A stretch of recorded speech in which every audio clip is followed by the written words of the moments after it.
Welcome to Coffee and Divination, a podcast about the arts of obtaining hidden knowledge in changing times. Join me, Joanna Farrar, to chat with experts from around the world on tarot, runes, geomancy, and the many ways divination can help us navigate and plan our paths ahead. It is my absolute pleasure and honor to welcome as our guest today, Philip Carr-Gomm. I'm sure many people are very familiar with his work before this interview. Mr. Carr-Gomm is the author of so many books on Druidry and other subjects, and he was the Archdruid of the Order of Bards, Ovates, and Druids from 1988 until just this year in June, I believe. He is the co-creator of the Druid Plant Oracle, the Druid Animal Oracle, the Druid Craft Tarot Deck, and the Opera Tarot. He's a trained psychologist. He's trained in psychosynthesis and is also trained in Montessori education. His work has been an inspiration, and his teachings have been an inspiration to many, many people all around the world. And like I said, it is my honor to welcome him as a guest today. So thank you for being here. Hello, thank you for inviting me. So I wanted to get started. The primary, obviously, the focus of this entire podcast and this entire series is to talk about divination and the art of divination. So I want to ask you if you could just speak a little bit about your background with that. If there were, what some of your first experiences were with divination. Was there someone in your family that practiced divination? I know that you studied as a teenager with Ross Nichols, of course, and I'd love to hear that story as well. But was there anything further back than that you recall? Well, you know, when you mentioned that, the what immediately came to mind was actually a period when I went to Bulgaria a lot. I came into contact with a spiritual group in Bulgaria when it was during the communist era. And we used to go there every year, and it was tremendously exciting because it was behind the Iron Curtain, and we used to smuggle books on spirituality into Bulgaria. And what would happen is you'd smuggle a book in and give it to them, and somebody would translate it, and then they would secretly photocopy it, and everybody would read it. So you'd come back the following year, and everybody would be talking about, you'd have wonderful dinner parties where everybody would talk about the book, you know. And what the very first visit I made to Bulgaria, a woman we were in a party, there were about 40 people in the room, and a woman kind of pointed to me from across the room and said, I want to speak to that guy. And she read my coffee grounds, which is where you drink black like Turkish coffee, and then you do a little spin like that, and then tip it up, and you let the rest of the coffee drain out, and then you lift it up, and you have sometimes a picture or like a Rorschach ink blocked, you know, and then the fortune teller, the diviner, gazes at this and then speaks, and she predicted my future in as much as she said, I can see people traveling all over the world. I can see postage stamps from every country in the world, and I can see you living in different countries and so on. And it was just at the time when I felt the desire to start my own travel company, to introduce the idea of spiritual traveling for spiritual reasons.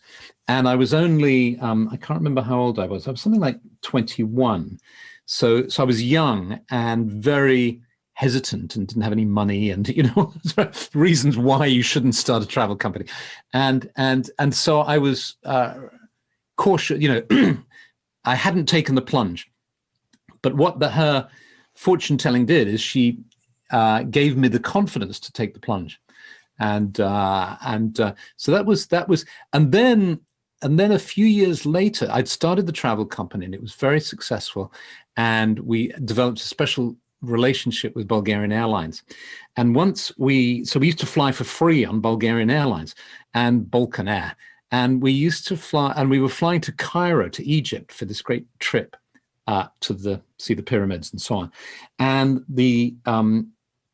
we went changed planes in Sofia, and the aircraft broke down, and we couldn't fly on. So we were put up in a hotel, and the next morning the flight to Cairo was delayed by 3 days. So we had 3 days in Sofia, and we started to wonder whether the gods were telling us we shouldn't go to Egypt. Maybe we shouldn't go. And I decided to read my own coffee, and I was sitting in a little cafe in Sofia, and I did this, and I did that, and I turned it, and as I turned it around, there were the three pyramids perfectly represented in the base of the coffee cup. You know, the way they're at a particular perspective, and they were there in the base of the coffee cup. So I thought, this is a sign we're supposed to go. And so we flew on to Cairo. Yeah, reading the coffee grounds or the tea leaves. That's actually one of my favorites as well. So yeah. In a sense, that was something that was a little bit later. When you were first studying Druidry as a teenager, did anything about divination come up during those early studies, or is that something that was a little bit of a later addition, would you say? Well, it was, so within Druidry, when I was training in Druidry, there was no teaching or discussion around the tarot. But because I was kind of immersing myself in all sorts of esoteric studies and spiritual disciplines, of course, the tarot was experiencing a renaissance in those times, in the 1970s. So I had a Rider-Waite deck from the age of probably 16, 17, something like that. And I remember being incredibly impressed by a guy again, it was a kind of party situation, maybe a dozen people in a room in Notting Hill Gate. And he had a way of divining by throwing the cards around the room, just like making a mess with them, just picking and just sort of throwing them across the floor and then reading, it was very impressive. And, but I didn't become, I studied it intermittently, if you like, over the next, decade or so. So you studied that intermittently. That's rather than quite a journey from those experiences to creating your own fantastic decks with your wife and with Will Worthington, and these oracles and cards that have been so well loved by so many people. How did that come about? What was the inspiration for kind of crafting those? Which came first, in a sense, and then what was kind of the journey towards that? Yeah. Well, look, what came first was the Druid Animal Oracle. I discovered the Folklore Society library at London University, at Senate House Library, and there was this fantastic collection of books on folklore and animal law and plant law and so on. And and Stephanie said to me at one point, why don't you the first workshop I ever did in the States, I came back and I bought her as a present Jamie Sams's animal medicine cards. I don't know if you know those, which, although they were presented as presenting Native American teachings, in fact, when you read the book, it had kind of biblical references and classical writings and so on. It was a funny kind of mixture of stuff. But Stephanie looked at it and she said, what a beautiful idea to present animal law in the form of cards in this way. You could do the same thing, or we could do the same thing with the the Druid law and the Celtic law, and so that's what we did. And the publisher loved the idea, and then so that came first, and then a few years on from that, the same publisher contacted me and asked me if we would do a tarot. Initially, I thought no, because I don't know enough about it, and they wanted a Wiccan Druid tarot, and I thought, no, you're just trying to mix too much stuff together here. But then I've luckily developed this kind of discipline of waiting 3 days before making a decision. If somebody asks you something important, you might have a sense of an immediate response, but maybe wait 3 days and allow it. So my immediate response was to say no, but I waited for 3 days. And over those 3 days, I started to think about it. And it just suddenly occurred to me that not knowing a subject in depth can sometimes be an advantage, because you can approach it with, beginner's mind, that concept from Zen, beginner's mind. You can come to it fresh in a way that somebody submerged in years of study doesn't have. And so that should not be an obstacle. And then the second realization I had in those 3 days was that to combine Druidry, of course the tarot didn't exist at the time of the ancient Druids, but the tarot is a wonderful medium for articulating any spiritual tradition, which is why you have so many different tarots expressing, you have alchemical tarots, and I've got a wonderful tarot on Hindu mythology, and so on. And then the third convincing reason was I realized that the tarot offered the opportunity to show the connections and similarities between Wicca and Druidry. So I said yes, and I went to New Zealand with a huge. I actually posted the books to avoid carrying them on the plane because there were so many of them. I kind of freighted a whole bunch of books, and I went to New Zealand and I just immersed myself in the tarot, and that's how the tarot book, the tarot deck began. Mm-hmm. And then finally it was the plant oracle. And then about 5 or so years after that was the plant oracle. We were asked to do that. Mm-hmm. I mean, with the animal oracle in particular, like you said, it's drawn from folklore of the Celtic lands, and Druidry itself is drawing on that sort of, in some ways, indigenous ways of thinking with nature, although so much has been lost, from what those might have been like in the ancient past. But I think that it's interesting to see how in North America, at least, there's finally been some movement in the sciences and the biological sciences to honor and listen to native, viewpoints and ways of being with nature, with, fire management, with land management and things like that. So how do you see Druidry as connected to uncovering or recovering those other ways of being with nature? And how does that, I feel like that's somehow very involved in that animal and plant oracle work as well.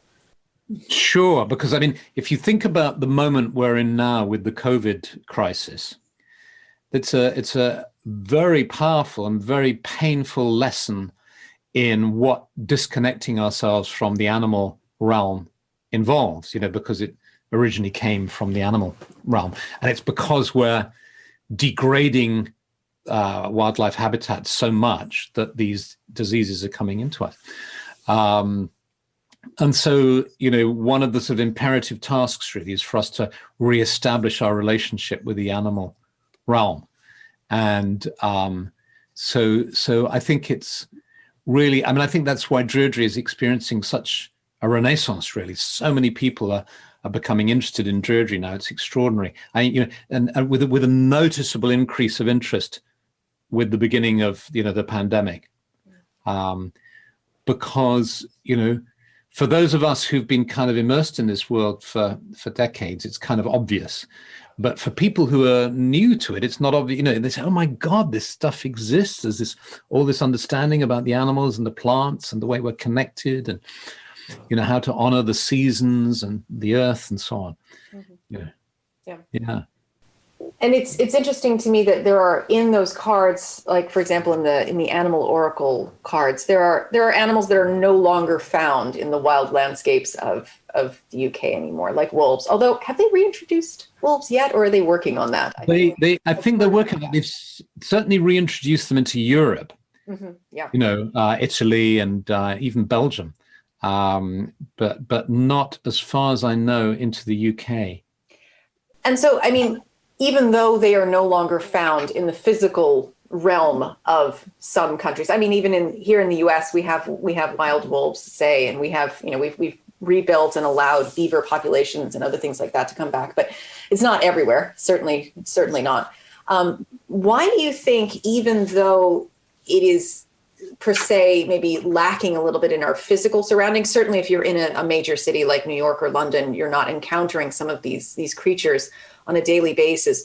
Why do you think they are still so present for us in the other world? Like, Is this something that has never really gone away? Is it something that people are seeking after because they sense the loss, or is it also from their end that they are wanting to communicate and come back to us? Well, yes, that's a really interesting point. What and I guess, most people with a sort of spiritual worldview believe is that this world that we're in here is real, but there are other levels of reality in other realms and other worlds. So then there's that very interesting question of what happens if an animal becomes extinct in the physical world, in this realm. What happens to it? I believe that they continue to exist in other realms, and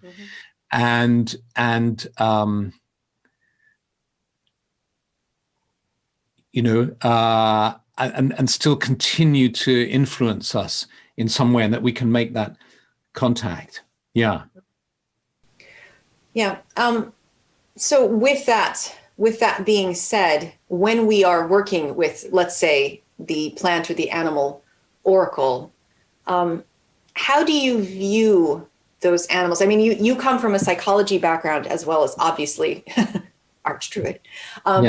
So do you think of these beings more as, the classical idea of archetypes? I'm assuming, like, for myself as a witch, I think for you as a druid, there's also another layer beneath that. But how would you kind of explain to people who you are connecting with if, like, Raven as a card falls on the table?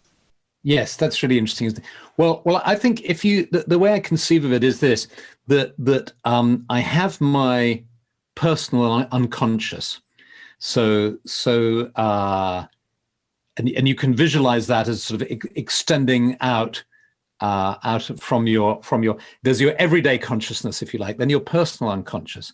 But then I believe that shades into the collective unconscious, or collective consciousness, if you like, which is connected to other realms of being. And so when the Raven card comes to you, or you're meditating and a raven occurs to you, it can be, in my book, it can either be a symbolization or representation of a dynamic or a quality in your being.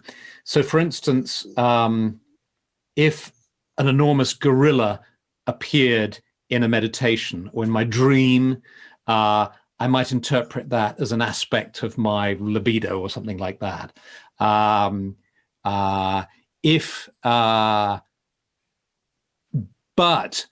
I'm trying to think of a slightly more better illustration than that. But it could also be actually coming from beyond my personal unconscious. So if you take, say, a panther, it's kind of hard to work with a gorilla maybe in this instance. It's too dramatic. But say if you imagine something like a panther, it's easy to see how that could be representing your kind of instinctive self, if you like. But you could also see how at a certain stage that might actually be representing the panther as a being in another realm that is visiting and bringing with it some, in Native American terms, medicine or gifts to you. So it can either be a symbol or an archetype. It can be, an archetypal representation of a particular energy, or I believe it could also be an actual being. And then it's up to one's own kind of judgment and experience, I think, to determine which is which. Yeah, and either way, there's medicine in that, so it's all one, really. The lessons are there, so.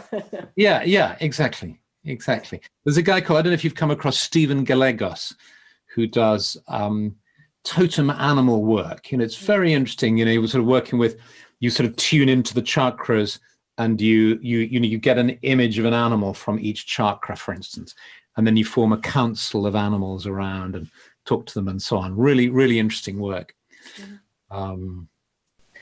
So I wanted to ask you a question.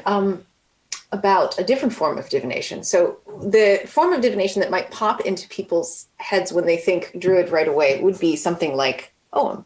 And this is kind of interesting. I've always been curious, why did you choose to create the plant oracle as opposed to simply like writing a book expanding on the practice of Ogham? Yeah. Why? I mean, I'm very glad you created it, but Yeah. what need did you feel was there? Yeah. There are already quite a number of Ogham oracles. And so I didn't feel the need to create yet another one. The plant oracle was a wonderful example of when you're in the flow and things just work. I was actually sitting here at this computer writing a piece for our Ovate grade sort of teaching materials about plants in the Druid tradition. And I just realized as I was doing it that it felt like an entry for an oracle section. It was like, for the Druid animal, the plant. And I suddenly thought, a plant oracle, it just dropped into me, the way these things do. And I just picked up the phone and I rang up Will Worthington and I said, would you be interested in illustrating? It's just occurred to me that we could create a plant oracle. It's, with all the native plants. And he said, I've always wanted to do that. I've always wanted to get down to the level of a plant and then to paint it from that level. So I put the phone down and I phoned up the publisher and I suggested it to him. And he said, well, you didn't know this, but I'm actually a naturalist. As well as a publisher, I'm a naturalist and I just love the plant world. So yes, you're on. So within like 10 minutes of having the idea, we'd sold the project and it was on the road. It was great. It was given to you as the idea and then ready to go in the world. Yeah, absolutely. Yeah. So with the Druidcraft tarot, you touched on it briefly. I just kind of want to switch gears a little bit into the tarot world, shall we say. The Druidcraft tarot you mentioned is sort of, it's named and was envisioned, I suppose, a little bit as a melding of two traditions. Can you talk a little bit about that and how you viewed those two as working together? Sure. Yes.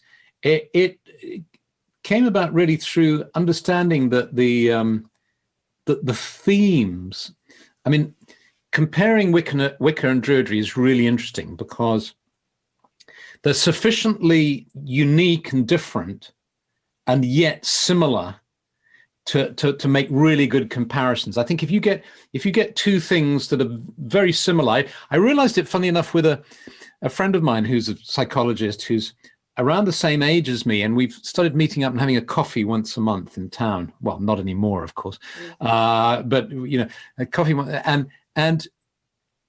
And I was thinking about one day after seeing him over a number of months, I thought, isn't this interesting? We have such similar backgrounds. We both speak French. We both, a whole bunch of things that are the same, and yet we're utterly different. And we have a slightly different take. I'm interested in transpersonal psychology. He's interested in solutions-focused therapy and so on. We have different take. And then the image came to me of binocular vision versus monocular vision. So that if you look at something through just one lens, it's monocular. You take two lenses, slightly different, and you get binocular vision. So you get greater depth of field. So when you get two disciplines that are slightly different, they give you a great take on the world. So if you take Druidry and Wicca, and you use them, you combine them, into one set of glasses, it gives you greater depth of field.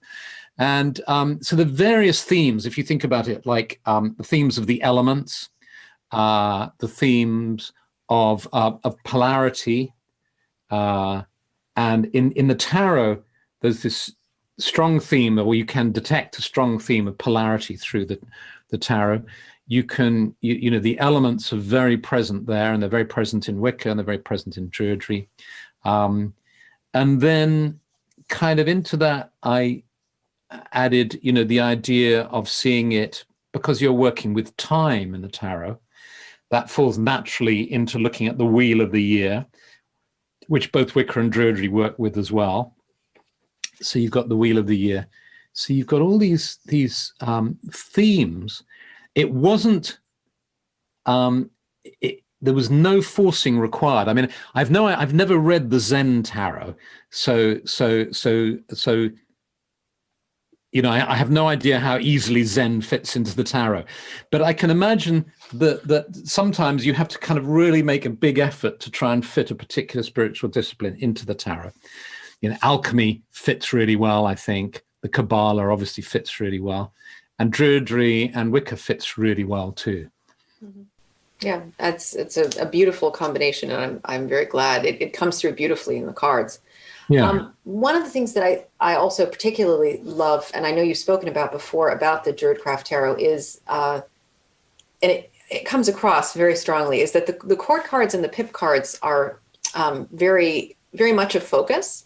And I love there was, I think, a description that you gave of the fact that the Druid's bird is not necessarily like the eagle or some other really showy large bird, but is instead the wren, and that is showing us perhaps that it's very important to start from the small, to start from the pips. And I know other tarot teachers also kind of have now started to talk about needing to go to the pips, needing to go to the court cards first before we go to the nice, fun, dramatic hanged man and lovers and all of that. Can you talk a little bit about that?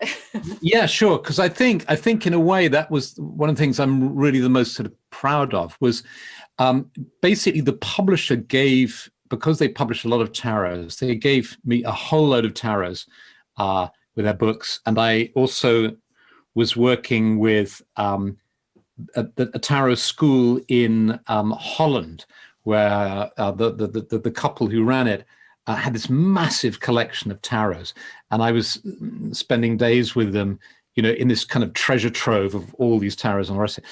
So one of the things that I observed in books on the tarot that accompanied the decks usually is that they would almost inevitably start out with the majors, move on to the pips, and you could really feel the way the author, by the time the person had got to the courts, they were tired. It's tiring writing a book. You're given a contract to do it in a year. And the poor artist has to do, 78 pictures in a year. They can't afford to get ill or take time off. They're just creating all these images. And to be honest, a lot of the sections on the court cards were really quite poor. And, I kind of sympathize with the authors. But the real turnaround for me was when I was sitting with this and thinking about it. The idea that came to me and the logic that came to me was this: is the tarot is about people. It's about you and me, and working out what to do with our lives and what's going on in our lives. It's about people. The court cards are the people cards. There are people in all the virtually all the cards, but the court cards are like the human family. And then I thought, hang on, there's 16, and I was familiar with the MBTI, which is the Myers-Briggs type inventory, which is probably the most well-known, most commonly used personality test in psychology. And you thought, hang on a minute, the MBTI has 16 types. That's interesting. I wonder if there's a relevance. And then you realize that it came out of Jung's work with the four types of person, which are connected to the 4 elements. And it all started to fall into place. It's like, the 4 elements, the 4 Jungian types, the 16 Myers-Briggs types, the 16 court cards. Let's start with the people. Let's start with these sort of 4 families, and so I reversed the usual sequence of the book by starting with the courts and giving a lot of attention to them, and then the pips, and then the majors at the end. Also, in the sense of approaching, I also feel that like the pips and the majors being like the outer courtyard of the temple and the inner temple. The major arcana are so strong and powerful; they're definitely in the inner temple. So you go through the outer temple first, and then you come to the inner temple. It kind of figures, So when I do workshops and things like that, I do a workshop. We kind of start off with meeting the 16 characters, as it were, and you start off getting to know them and acquainting, and then you go to the outer courtyard of the temple and become familiar with the pips. and then you sort of ask permission to enter the inner temple and engage with the mages. So you begin from the people that are heading each of those different families, in a sense, through those courtyards. Then. Yeah. Because that was going to be my next question, was how do you recommend that people dive in? But that answers my question. But do you feel that that people should focus then in your work with people? Do you encourage them to work with sort of one suit at a time and then go into those pips, or more of an overview of all of them?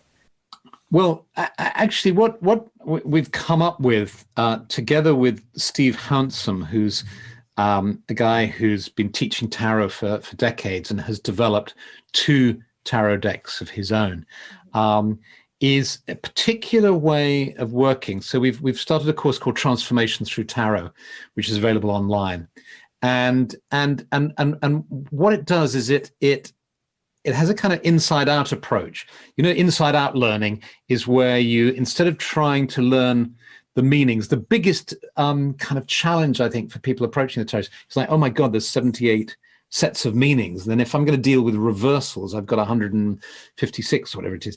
And that's a huge kind of stumbling block. But this turns it around, and it gets you working with some of the courts, then some of the pips, some of the majors, and then back to some courts, back to some pips, back to some majors, through a series of lessons, and always turning towards your own experience. So you're learning by default, as it were. It just happens as a byproduct of you taking this journey. It's a very, very interesting but powerful process. Simple, but powerful. So the sort of, they weave together. So it's not linear. And judging from how the students have found it, that's really effective, I think. And then in addition, we have another approach which complements that, which I call the sort of, like an intuitive approach, which is, I don't know if you've ever tried this, but you invite, if you have somebody who wants a tarot reading, or for yourself even, you forget spreads completely. So you forget the spreads, and you ask the question of yourself, or the other person asks it, and then they select. You say imagine I'm doing it with you, for instance. I would say to you, just hold that question in your mind. Be open to the question that you're asking and the issue that you want to explore, you want insights about. You're not looking into the future. You're asking for insights into a particular situation.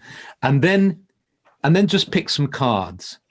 And then you will probably say to me, how many? And I won't answer your question. I'll just go like this, a little French shrug.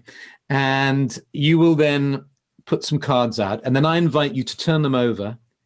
And then I invite you to do the reading. So I flip the normal power dynamic and say, imagine these are pictures telling you a story around the issue that you've brought up. What do you see?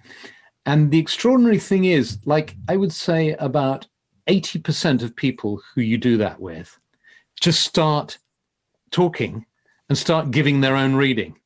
And they say, oh, there's my mom, I can see, and she's next to so-and-so, and this is the thing I'm struggling with, is whether and they will just do it. And then occasionally they'll need a bit of help. You'll get 20% of people who are just clueless. They'll look at it and say, I don't know, I just see a bunch of pictures, it doesn't work for me. But most people seem to really get it.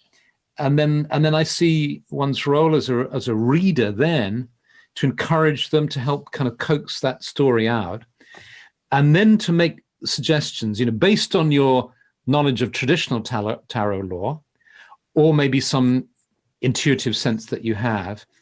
You might say, well, that card has traditionally been associated with da-da-da-da-da, like that. And this might just help them. Or you might say, what happens if you pick that card up and you swap and you move them like that, or you put that card next? I've had situations where I've said, what happens if you pick those two cards and you put them together in the middle? And then the person bursts into tears because it releases something and they see some kind of connection that they hadn't seen. Um, so that's the other method of teaching that we have. It's very interesting because that ties into a question that I was going to ask you, which you've kind of already answered, but it was a quote that I found in one of your books, which I really liked, which was, "A psychoanalyst becomes the person we need by treading lightly." And it sounds to me like what you've just described is that the reader, in that sense, is doing that same thing of treading lightly and then helping guide that person along their own journey. Absolutely. I mean, it's so easy if you're in the role of a reader. One of our basic kind of needs and desires is to help people. I think we can, people can be very kind of mocking about everybody training to be a healer or something like that. But there's a reason for that. It's because people really want to be of help, and they really want to help their, people. And so that's the good side of human nature. The downside, the flip side of that, is that sometimes that we can deny the person their own healing ability and their own insight and intuition. And if you come from the belief that deep down we know the answers, and it's just about creating a situation where we can help you to discover the answer that deep down inside. I think that can be really helpful. Yeah. So then, in the process, that the course that you were describing that you teach online, it is aimed at kind of working through the cards for self-transformation, which I think that has a long history of people, looking at and working with the tarot for that. And that also then, you would say, informs people becoming good readers, quote unquote, for, finding out what's going to happen next Tuesday. That they want, in your mind, is that kind of like one and the same skill that you have to go through and actually do that work for self-transformation at the same time you're working to be a reader for yourself and others? Or is that, you see that as a different skill set?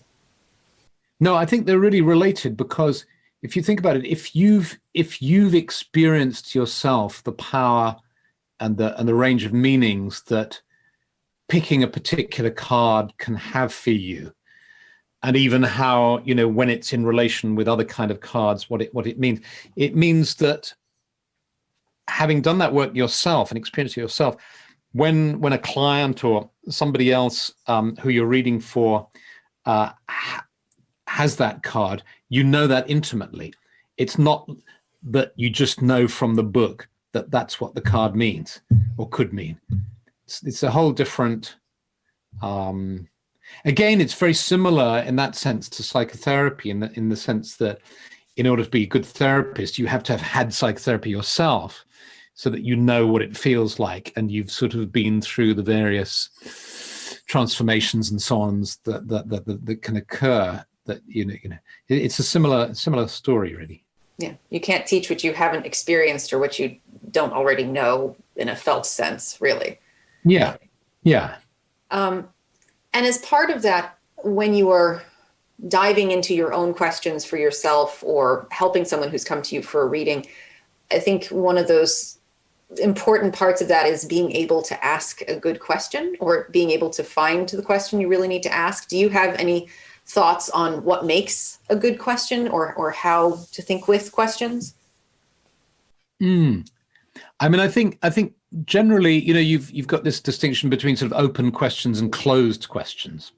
Mm-hmm. So if you ask a question like, should I marry that guy, or should I take that job?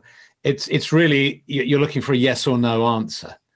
And that can be problematic, particularly with the tarot, I think.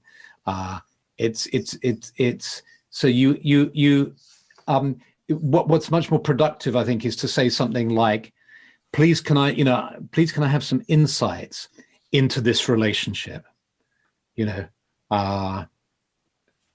then you're much more likely to get some material that you can work with. Mm-hmm. And would you say that these same processes are in play with the Oracle decks, or do you think of working with the Oracle decks differently from how you work with tarot? Um, no. I think, I mean, I have a particular approach, which is, if you could say, is sort of psychological or is sort of psychotherapeutically informed. I remember an old friend and mentor who was Olivia Robertson, who founded the Fellowship of Isis in Ireland. You know, this wonderful sort of goddess-centered movement that's spread all over the world. And she was a wonderful eccentric character.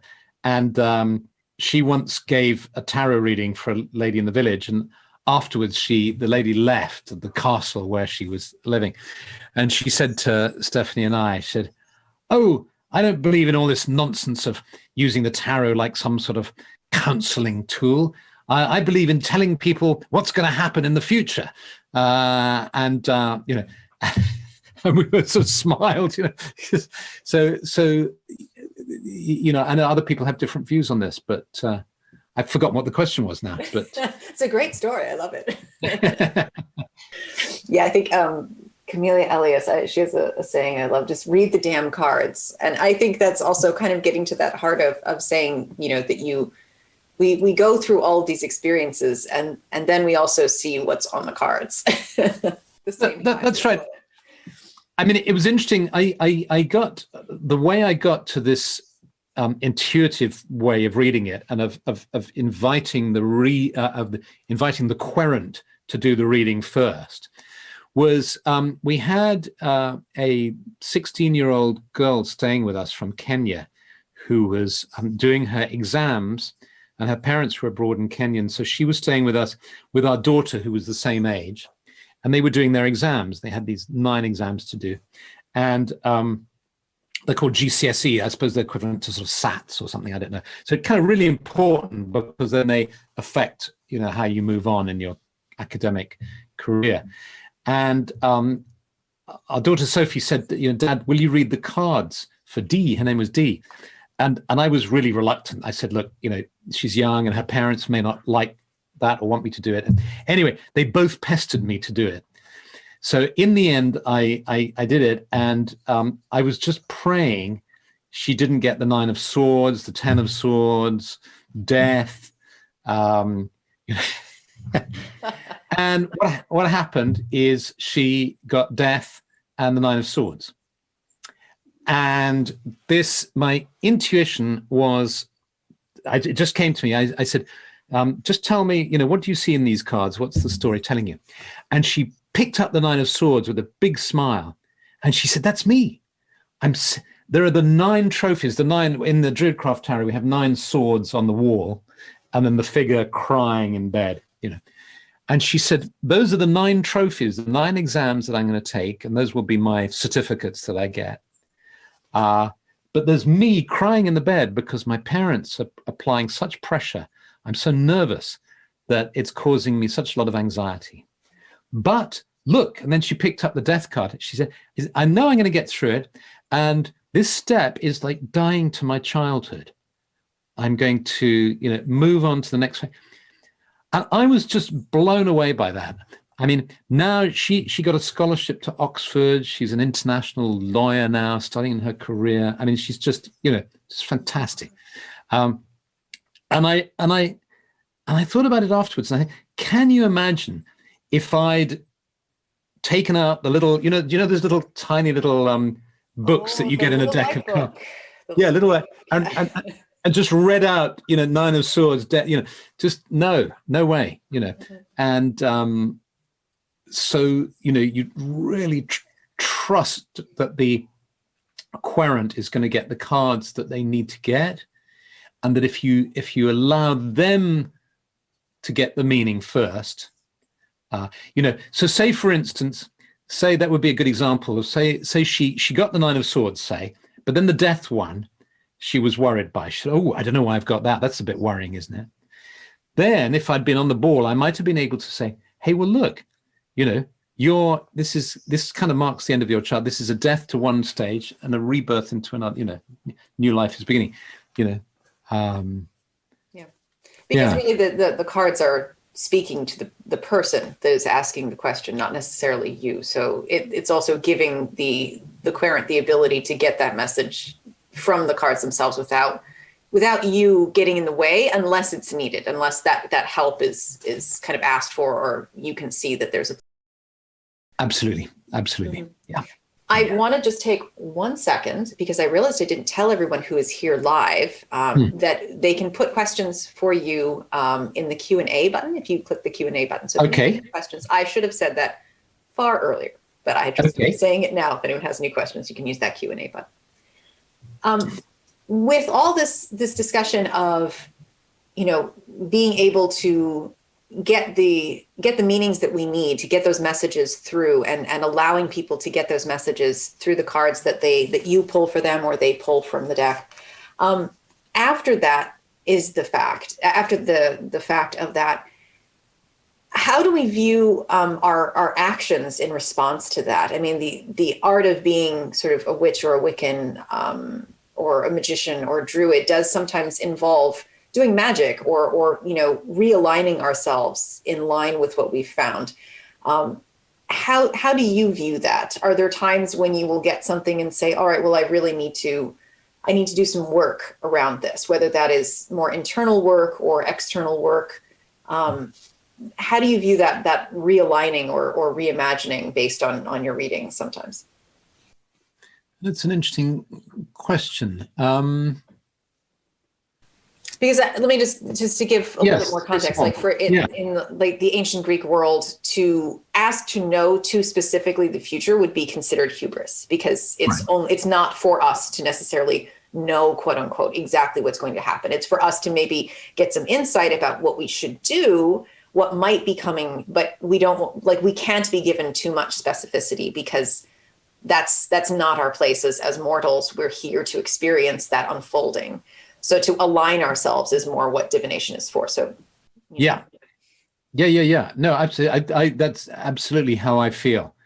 Is that that's exactly the way one should use it. One shouldn't use it in that sort of kind of crude fortune telling sense of trying to know what's going to happen in the future, but more to get a sense of. I think a nice image is of a boat moving along in the water. And what you're trying to do is you're trying to sense the currents. So the tarot can say, look, if you follow this direction, you're going to end up on the rocks. There's this dynamic that's operating in your life, and it could lead over there. But so try steering this way. So it's a different way of understanding that. Yeah. Yes, I wanted to read something to you, because I'm going to read some of your writing to you, which is a section from the Druidry book, which I really love. And it's one of my favorite sections of the book. And I think that it does kind of support and inform a little bit why divination is important in a magical practice, or at least that's one of the ways you can interpret what you wrote. So I'm just going to read this little paragraph and then ask for your thoughts on it. If someone asks what Druid practice consists of, one way of answering is as follows. It involves working with the chalice and the wand or sword. The chalice is the magic circle, the circle of stones or the grove of trees.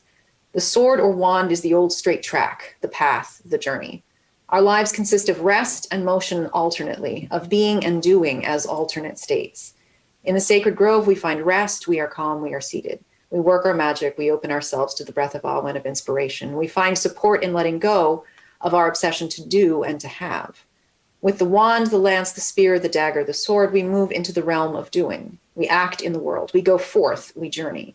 And in the Druid context, we do this by literally journeying in the physical world. So I feel like, anyway, if you I see that it's very related to why divination is important, but Yeah, because with divination, you're sort of working with the same principles of you're being active, if you like, linear by asking questions. So the querent is on a quest; they're making a pilgrimage to the cards, if you like. So they're using that quality of being, and then you kind of open up to the cards and what they offer you. So you become receptive. So you're active and then you're receptive. That's nice. I hadn't quite sort of seen it in that way, but you've illuminated that for me. Yeah. Yeah. Thank you. Yeah. Well, it's one way of many ways of looking at that of course. So Yeah.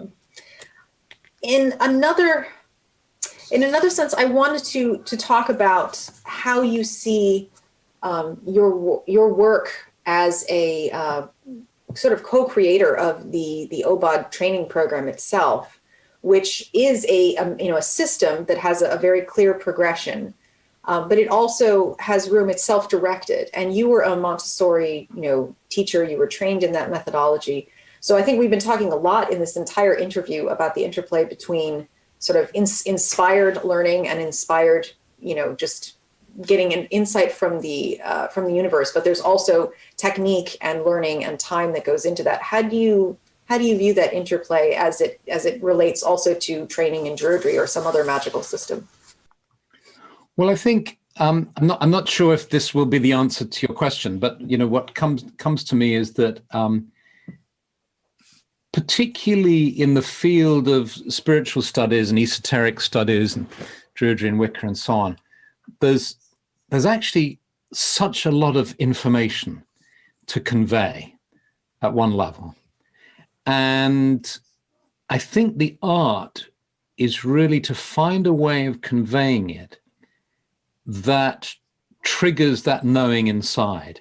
It's very, those great big fat books that you can get. You can go into a kind of esoteric bookstore, New Age bookstore or something, and you'll find a book this thick on everything. On Druidry, on the Kabbalah, on Ogham, astrology, the tarot, and the Arthurian tradition and so on.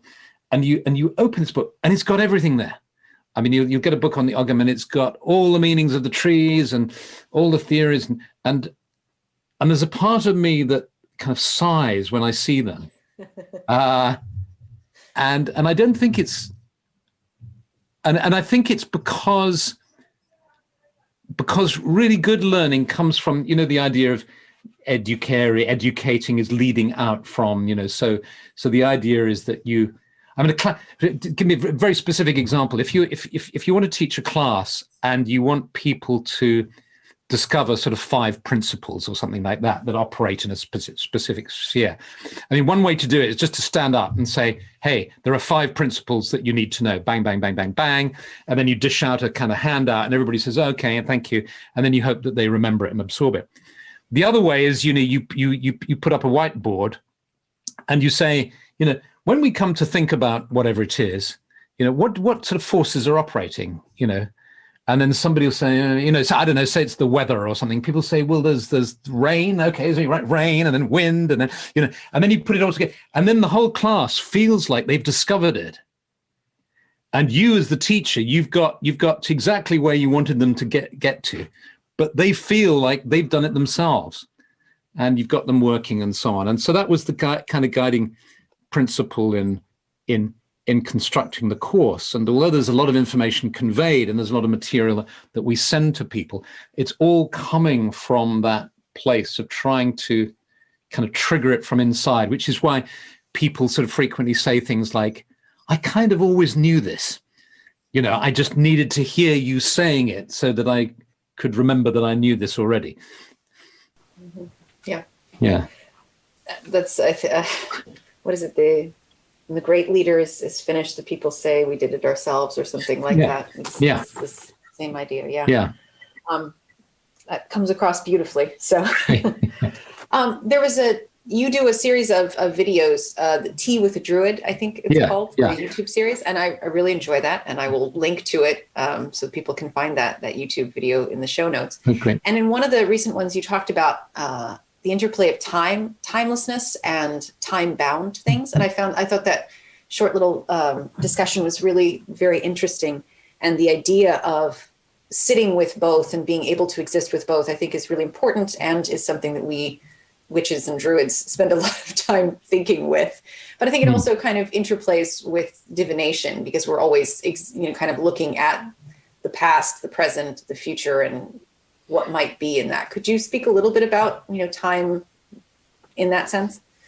Sure. Yes. And you're right that in the sort of divination world, it's quite easy to get caught in the in just one way of seeing things, of always seeing things in terms of past, present, and future, in a sort of linear sense. And how can we look forward, and how can we, whereas I think, part of the challenge or the invitation of the spiritual way is to always be at some level immersed in a sense of timelessness, but also able to work within time too. And if you think about the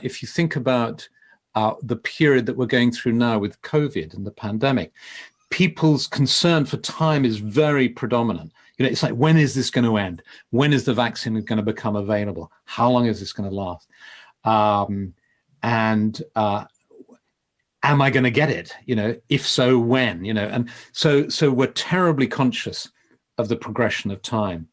And so I think it's, even more important nowadays, perhaps, to kind of pay attention to our need to immerse ourselves in a sense of timelessness as a kind of corrective for our sanity and our health, Mm-hmm. Yeah, especially given the ways that people have felt their boundaries have changed a lot in this year. And I wanted to ask you to speak a little bit about that, because everyone has had their boundaries change a lot. We haven't, people that like to travel, that hasn't been happening. People, even just, seeing your friends that live in the same town can be very difficult or impossible, at times. So how, in this time, we've had months and months and months of this, oh God, I hope it is not too much longer, but you never know. What are some of the gifts that you have gotten from this period? Are there insights that you've been thinking with a lot through this time around boundaries and limitations? Well, for me, just personally, because sort of Mercury is a very strong influence in my life, I've always traveled a great deal, and I've always wanted as a corrective to that to try and stay put for an extended period of time.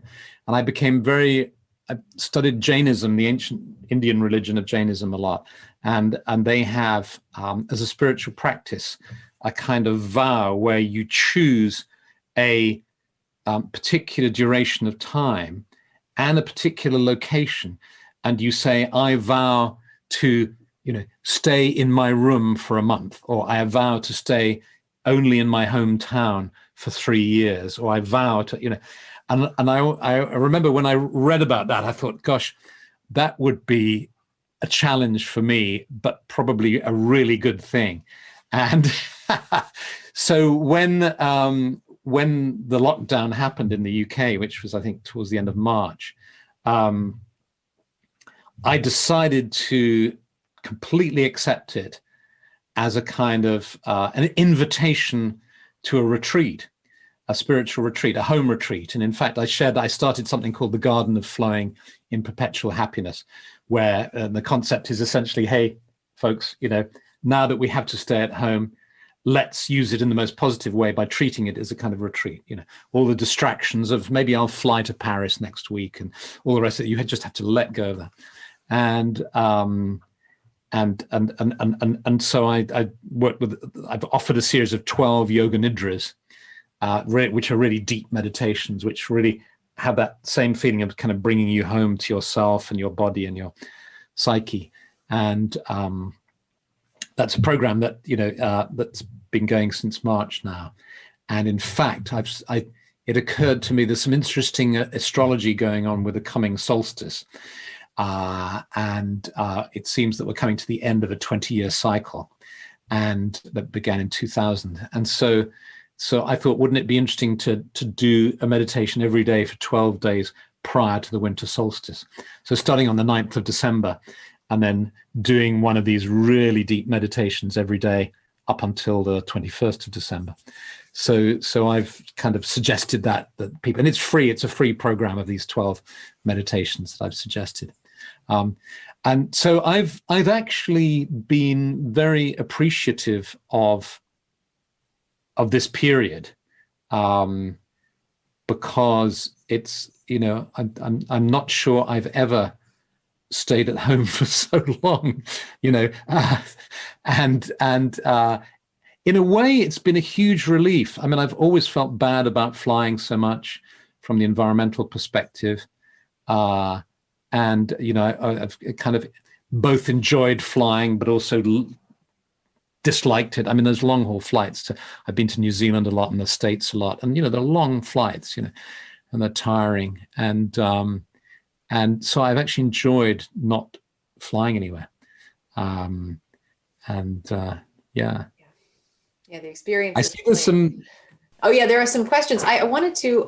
There was one that I think ties into what you were just talking about regarding sleep. So you were talking about meditations and preparing for the solstice.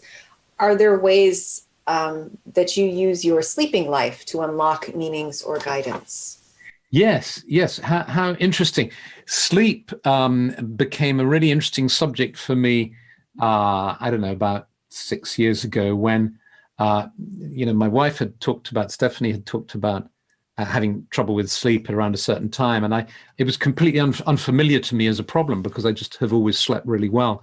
And then I went through a patch of the gods said, all right, we're going to show you what it's like. And it's not nice, and so I decided to study. And then I discovered that, a third of the adult population suffers from sleep difficulties. And that's actually traveling down the age groups, so that younger and younger people are suffering from sleep difficulties.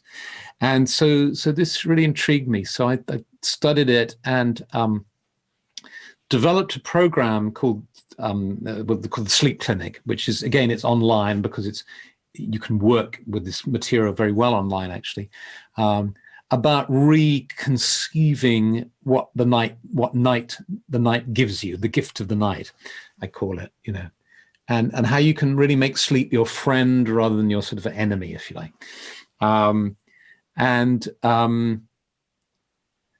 The question was to unlock meanings or guidance.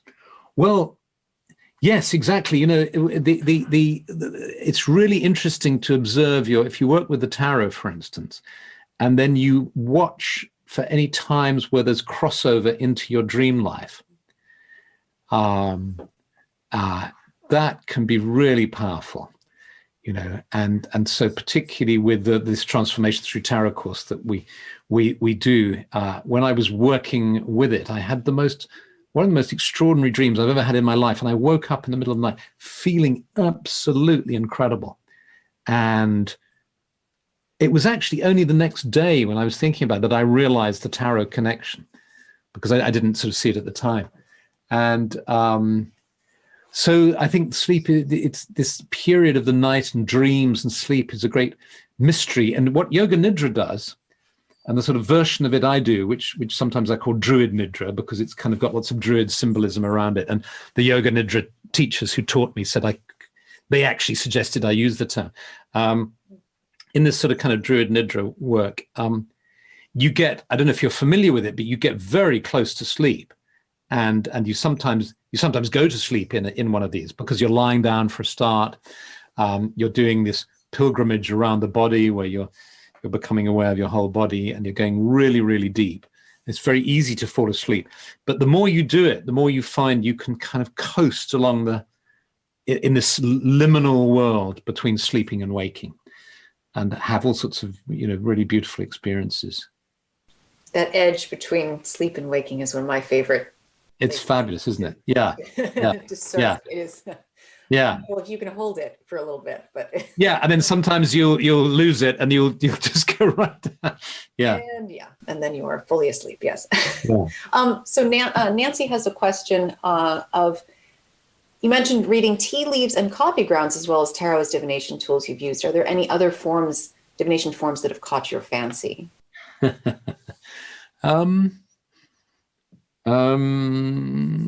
think.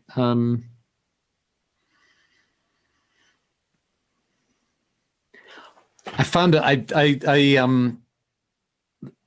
haven't done enough experimentation with it yet, but I discovered I was driving in the car a couple of months ago, and the sound system started to play a randomized selection of tracks from my phone. It must have been set on shuffle or something like that for the whole set of, and I amused myself by asking questions and then pressing it and getting a random musical track. And as synchronicity would have it, the music that played was really pertinent, and the lyrics. So that's a kind of fun divination method that it might be worth exploring more. That is really funny that you bring that up, because my husband and I are both professional musicians, and we definitely use that form of divination quite a bit. Our car randomly likes to start playing music just in the middle of a trip. And we have found very oddly that we will be talking about something, sometimes a very serious subject, and the car will just turn the radio on or turn our shuffle on at that moment with some form of an answer or commentary on what we're talking about. So yes, I don't know what to call it. Shufflemancy? I don't know. Shufflemancy. It's great. I'm glad that you found that too, because it's very weird. I mean, it is very strange. Yeah. It's like the sort of Bluetooth connection isn't established, and then suddenly out of the blue it establishes itself and does it or something. I don't know how it works technically. I'm sure the cunning men and women and druids would definitely have appreciated that. It's another new form of omens speaking. Yeah. So. Yeah. Exactly. Yeah. Well, Yeah. That is amazing that you'd bring that up. So, so one of the other things that I wanted to ask is, you've already brought it up a little bit. We're moving towards the winter solstice, and that is going to be a particularly astrologically interesting time. And you've mentioned that there's this series of meditations that you're doing, that you're going to offer. I will, of course, link to that in the show notes of this interview. Are there any other practices that you find you are doing more of at this time, or that you would maybe perhaps encourage people to turn to more, that you think would be helpful? Well, I think as we approach, particularly in the Northern Hemisphere, as we're approaching the winter solstice and going through this dark half of the year, I think there are a number of layers of stress on us. So there's the layer of stress that occurs every year, which is the fact that the days are getting shorter and shorter. So there's less light. So we need to be taking vitamin D and, all that sort of stuff. And there's a sort of psychological effect it has on us. But onto that, you layer, in this particular year, you layer this conjunction of Jupiter and Saturn, which is reaching its complete conjunction on the 21st of December, and then they drift. And that's bringing with it, apparently, on the one hand, the kind of rigidity of Saturn, or the particular quality of Saturn, which is in complete distinction to the expansiveness of Jupiter. So that's creating tension. So if you believe in that stuff, that's layering a level of stress. Then you've got the the whole political scene with what's happening in the States, where you think, oh, let's just hang on till the election, and then of course you knew it wasn't going to be resolved, and it wasn't resolved because the tension's still there. Oh well, we'll just wait till January the 20th now, and then things can settle, and let's hope so, and so on. So there's that level of tension that's going to go on till January the 20th. Is he going to leave? Isn't he going to leave? And then another layer of huge layer, massive layer, is the COVID, the pandemic. The amount of people dying and suffering, and the kind of chaos and the uncertainty around all of that. So that's, I don't know, that's 1, 2, 3, that's four layers, isn't it? And then, let's throw on another layer, as if it wasn't enough, which is the climate crisis. The fact that in Brazil they're burning all the stuff, all the climate stuff. Yeah. And so that's the bad news. So what do you do about it? Well, I think what we need disciplines or practices that help us to stay sane, help us to keep healthy, and are restorative. And I I just happen to find yoga nidras the most restorative kind of practice that I've come across. I often go to sleep in them, but it feels like an incredibly restorative sleep where stuff is happening, or I sort of surface partly out of the sleep and have various experiences and drop down again and come up again. But I'm doing one every day now because I find it's so relaxing and so restorative. I also work with a system called sophrology, which is a sort of de-stressing technique that I've learned and that I teach as well as an online course in that as well, which sort of meshes together with all these other practices really nicely, actually.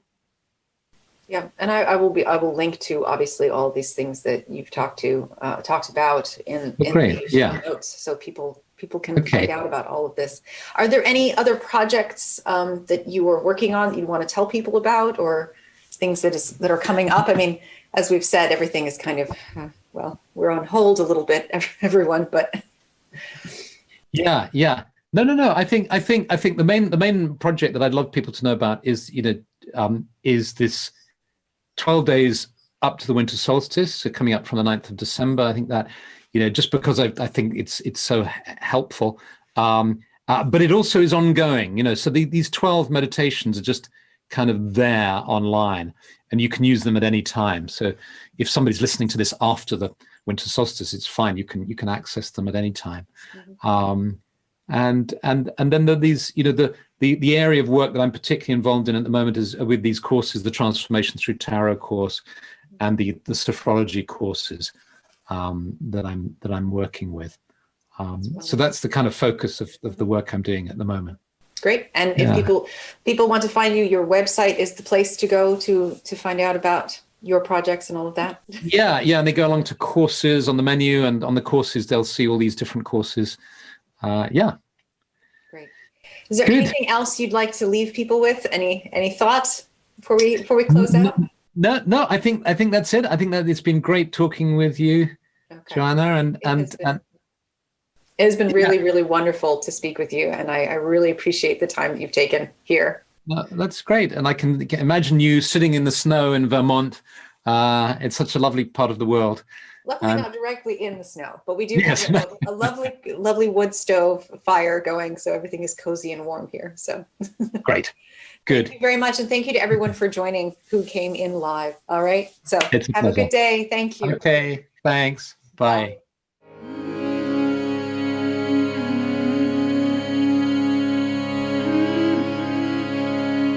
It was wonderful to speak with Philip Carr-Gomm today, and I really enjoyed the dive into his thoughts on oracle decks, tarot, and the interplay between psychology and divination. In our always continuing discussion of the tension between established meanings and beginner's mind in divination, it's always important to come back to the fact that the cards and the worlds of omens around us are alive, and therefore speaking in new ways, however best we can hear them. Shufflemancy, which Philip brought up and which Daryl and I definitely have had speak to us for many years now, is very much a real thing, and another example of the ways that spirits come through to us all the time. Whether it's through a car stereo or the grounds at the bottom of a coffee cup, spirits use what works, as we all should as well. The more time we spend with these tools, allowing them to change with us and in us, and the more time we work on ourselves, getting to hopefully greater clarity and honesty within ourselves, the better able we are to hear messages clearly. In 2021, I'm sure that is going to be more important than ever. I've included links to Philip's excellent website below, including a direct link to the series of Druid Nidra meditations he mentioned that he's recommending for the days leading up to this winter solstice, but which will continue to be available and free after that as well. I've also included links to his YouTube page for Tea with a Druid, the ongoing series I mentioned. As always, thank you for listening. Thank you to everyone who joined in live and submitted questions. Please subscribe to the podcast. Leave us a 5-star review on Apple Podcasts if you enjoy what we're doing here. It really helps. And check out our website at coffeeanddivination.com. You can also find me on Twitter, where I am @FiddleAngel. Enjoy your journeys with divination, and I'll see you next time.